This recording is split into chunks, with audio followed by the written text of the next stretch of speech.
Hi, what's up guys? Quick notification lang po. May bago na pong pangalan tong YouTube video ko.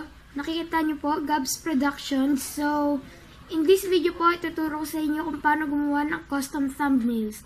And, magsisimula po ang video na to. In 3, 2, 1... Rockabye, baby, rockabye. I'm gonna rock you, rockabye, baby.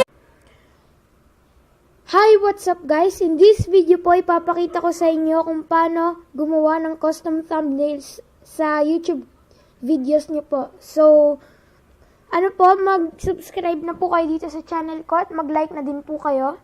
So, yun lang po. First step po natin, punta po kayo sa Play Store or kahit ano pong meron kayo, App Store. Kapag nasa iOS po. Kapag nasa Play Store na po kayo, search na lang po dyan, Pixel Lab. So, yan po. Download nyo lang po yung Pixel Lab. Tapos po, open.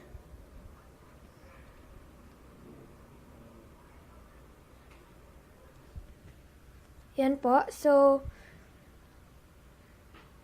nakikita nyo po dyan, may nakalagay new text. Kung gusto nyo pong ibahin yan, punta lang po kayo sa letter A. Ayan po, nakita nyo po itong A. At pindutin nyo po yung edit. So, edit nyo lang po, pindutin nyo. So, kung ano po gusto nyo, kumari po. So, yan po. Kung gusto nyo po siya pahabain, pindutin nyo lang po yung ito. Or palakihin. Tapos po, kung gusto nyo po siya i-rotate, pwede din po. Pwede nyo din po siyang lagyan ng font. So, font. Pwede po kayo pumili dyan. So, pwede po kung gusto nyo po ito. And, pwede din po kayo maglagay ng 3D text. So, yan na po. Enable nyo lang po yan. So, yan po. Pag naka-enable na po yan, check nyo na lang po.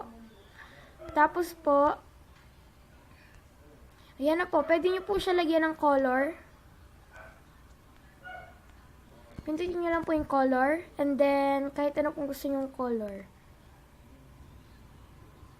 So, pindutin nyo lang po yan. Ito po. Sorry po, naggawa ako ng new text. So, pero po, ignore nyo na lang po yan. So, color. Gusto nyo po yung kulay na yan. Okay. Press check. Pindutin nyo po yung background kung ano po gusto nyo ilagay. So, kumari po, pindutin nyo po muna yung image size. So, yan po. Pindutin nyo po yung custom. Pindutin nyo po. Tapos, ilagay nyo po sa YouTube thumbnail. So, yan na po. And press OK na lang po. So, yan na po. Pwede na po kayo maglagay dyan ng mga background. Pindutin nyo lang po yung use image from gallery or kahit anong pong gusto nyo. Background. So, ayan po. Kung mari po gusto nyo ilagay yung eto. Yan. Check nyo na lang po. At ayan na po. Sulat ko po dyan.